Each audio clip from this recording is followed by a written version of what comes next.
ছাত্র এবং শিক্ষকের সম্পর্ক হবে পিতা পুত্রের সম্পর্কের মতো। আমরা সেই পরিবেশটাই দেখতে চাই।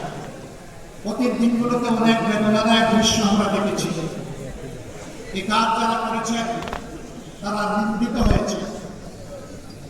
আবার এই কাজের পুনরুত্থান বাংলাদেশের ছাত্র সমাজ বরদাস্ত করবে। প্রিয় শিবির, তোমাদের কাঁধে অসংখ্য শহীদের লাশ, আর তোমাদের কাঁধে 18 কোটি মানুষের প্রত্যাশার বোঝা। আল্লাহ তাআলা এই বোঝা তোমাদের জন্য হালকা করে দিবে। এই বোঝা বহন করার শক্তি তোমাদেরকে দান করবে।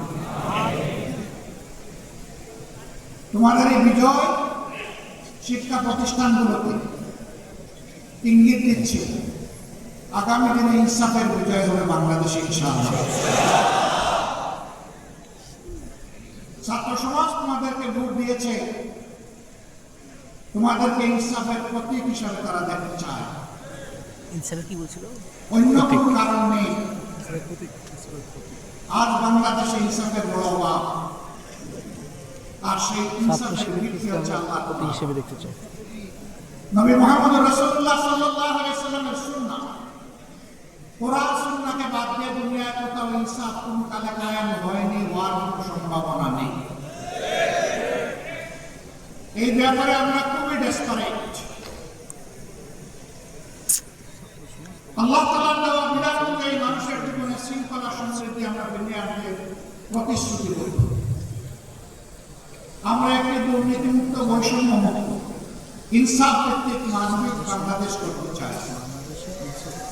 এমন একটি শিক্ষা ব্যবস্থা তোমাদের জন্য আয়োজন করতে চাই, যে শিক্ষা ব্যবস্থা তোমাদেরকে মানুষের মতো মানুষ হতে সাহায্য করবে, যে শিক্ষা ব্যবস্থা তোমাদেরকে শিক্ষার চরম উৎকর্ষে পৌঁছে দেবে, এবং এই শিক্ষা নিয়ে উন্নত চরিত্র নিয়ে দক্ষ কারিগর হয়ে তোমরা সমাজ গঠনে আত্মনিয়োগ করবে।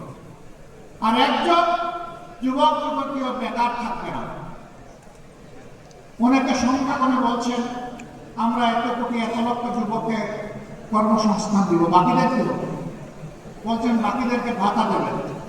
আমরা আমাদের যুবকরা কারো কাছ থেকে বেকার ভাতা গ্রহণ করুক তা দেখতেও চাই না, শুনতেও চাই না।